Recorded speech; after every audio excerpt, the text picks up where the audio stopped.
Hey, what's up, guys?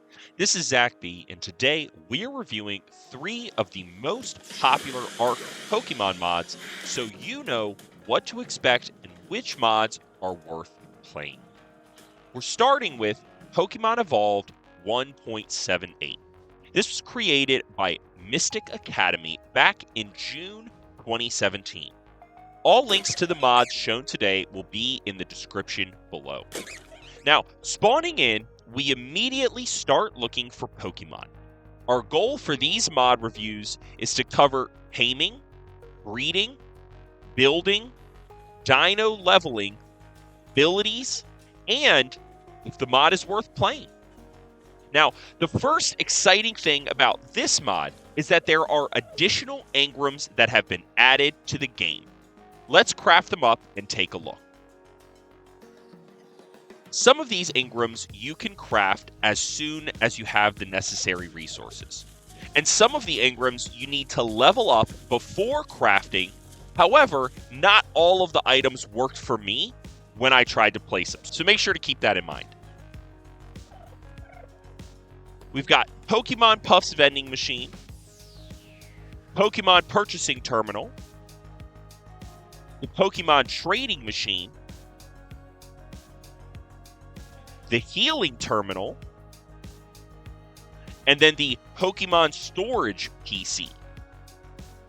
Pokemon Puff's machine allows you to buy snacks for your Pokemon. The Pokemon purchasing terminal, it allows you to purchase tamed Pokemon. The Pokemon trading machine did not work. I could place it down, but I could not get it to work. The healing terminal was very cool. You can insert your Pokeball, and then it will heal your Pokemon just like it does in the game. And then lastly, the Pokemon storage PC. Again, just like in the game, you're able to store your excess Pokemon in their Pokeballs.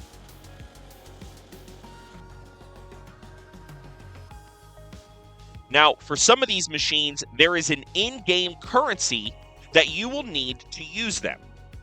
And you get this in-game currency when you kill wild Pokemon. You know what? These credits can actually be spawned in as well, which is what I'm doing. And then, like I said, you can use them to buy the tamed Pokemon, which is really what I want to check out. I would like to summon in, I'm going to summon in a Pikachu, and then let's try a Mewtwo.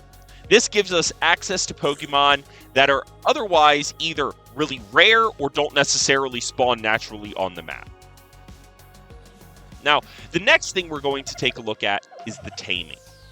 The taming in this mod is pretty straightforward, and every Pokemon I came across was a knockout tame.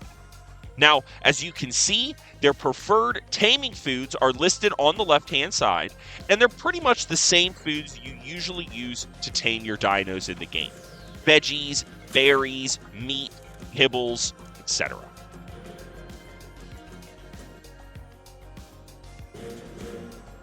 Unfortunately, as soon as I tamed up some Pokemon, everything started to fall apart.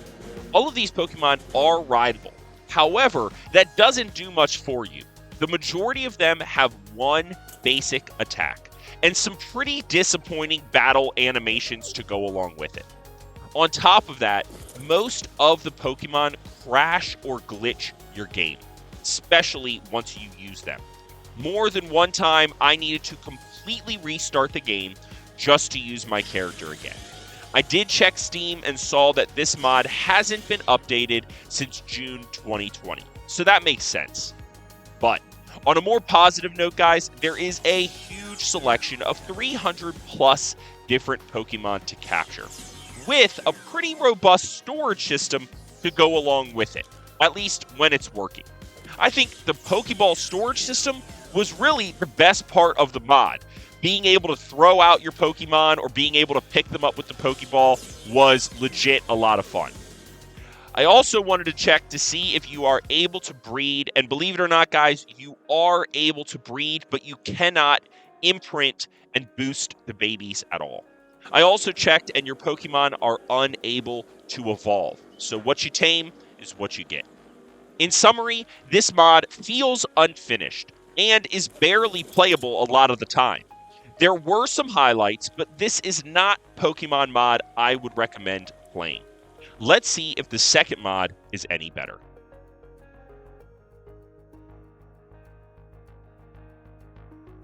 Next up is the Cryomon mod, which is a Pokemon mod created by Links and Sparks back in April of 2022. So the good news about this mod, guys, is that it is constantly being updated, literally as updated last in January of this year. It's pretty much brand new. And this mod also has a wide variety of new Pokemon with over 300 added varieties, just like in the previous mod. Unfortunately, in this mod, we do not have any of the craftable items, but you do collect unique berries from each Pokemon that you kill. Now, what's really cool about these berries, guys, is that there are a ton of them.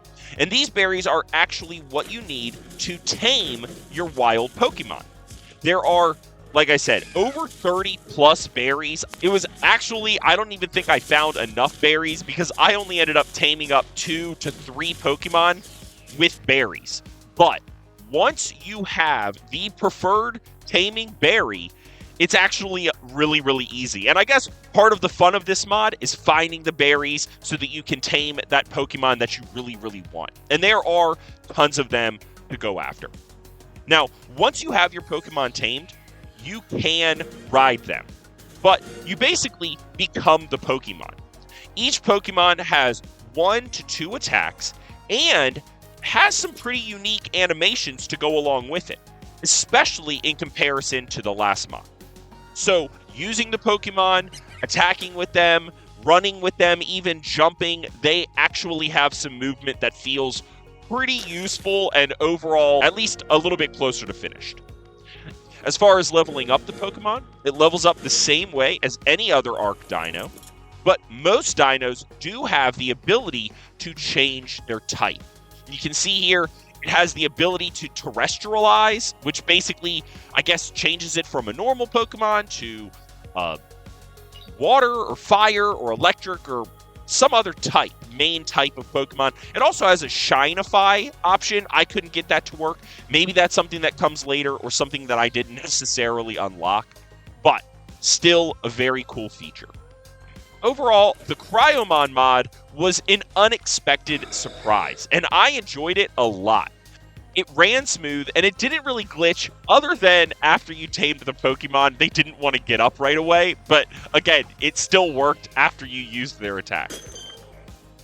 It really is a well-maintained mod, and I'm excited to see what updates will be made in the future. Definitely make sure to check this one out in the link below. I know that I enjoyed this one a lot. Last on the list, guys, is the Claw and Fang mod. This mod was created by Alphamon and Amalgamaniac back in June of 2019. And you know what, guys? This mod is going even stronger with, again, consistent updates all the time. Just as recent as January of this year. This Pokemon mod has around, I'd say, 13 to 15 to 20 Pokemon that it's added so far, and a few extra resources. Little bit different vibe than the other 2 that we've played. However, it's a little bit more in-depth. Now, when it comes to our resources and building, all of the craftable items remain the same. Except there are a few more resources, such as the Energy Smoothie or the Thunderstones, Moonstones, and other evolutionary stones that you use on your Pokemon. The Thunderstones and Moonstones and other stones of that variety can be found by killing versions of the Pokemon that you're trying to obtain. For example, to retrieve the Moonstone, we actually ended up killing a Nidorino.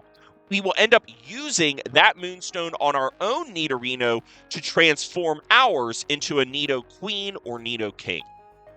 Again, this is like old school Pokemon that we're talking about with the evolutions. Pretty epic. Now, these stones are used for evolving the Pokemon on this map, which is, of course, the unique feature of this mod, if you haven't figured it out, compared to the other ones, it's evolving. So yes, we have a little bit fewer Pokemon, but there's a lot more to do with them. Now, every Pokemon on the map has an evolution or is already the max evolved level that you can find in rarer circumstances.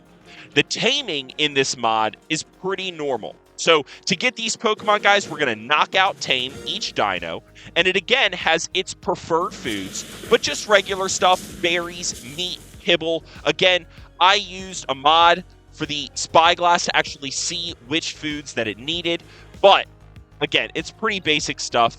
Each evolution takes place in the evolution wheel a certain level. So you guys do need to level up the dinos. This was a really nice surprise that each Pokemon is able to breed. It will basically lay these little Pokemon-looking eggs, and they hatch up really easily with the air conditioners like normal. I was also able to immediately evolve babies to skip the maturation process altogether. Now, unfortunately, these stats do not carry over. They are re-rolled with every new baby, and you're not able to imprint them and give them any kind of stat boost. But it is still a lot of fun to create a Pokemon army. This mod, guys, was my pick for the best Ark Pokemon mod available. It did not glitch or crash, and I enjoyed being able to evolve Pokemon. The game is being updated and added to regularly.